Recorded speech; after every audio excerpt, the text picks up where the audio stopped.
তাহলে আপনার যেতেই হবে, তাই তো? আচ্ছা চলেন বাসায় যাই। এই একটা কথা বলতে এত দূর আসছে।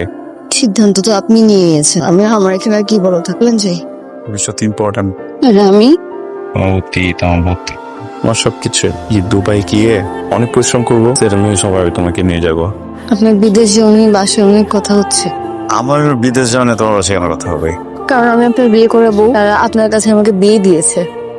আমি চাই ওই টাকা খরচ করে আপনি দেশে ব্যবসা করেন, আমার সাথে থাকেন, আমার কাছে থাকেন। টিকিট কাটা হয়ে গেছে। কথা বলবো না? কিছু খাওয়াও না, এলিপ আমার ফ্লাইট। অনেক অনেক শুভকামনা। আমরা তো ভালোবেসে বিয়ে করছিলাম, তাই না? আমরা তো বন্ধুর মতন, তাই না? আমাকে বুঝবা না? তাহলে কিভাবে থাকবেন আপনি আমাকে ছাড়া? আমি তোমাকে ছাড়া কেন থাকবো? তুমি তো সবসময় আমার সাথেই থাক, আমার সাথেই থাকবা। আপনি যদি আমাকে ভুলে যান আমার অনেক ভয় করে। যখন আমি না থাকবো ভয় করবে, তখন পড়ো, ভয় কেটে যাবে।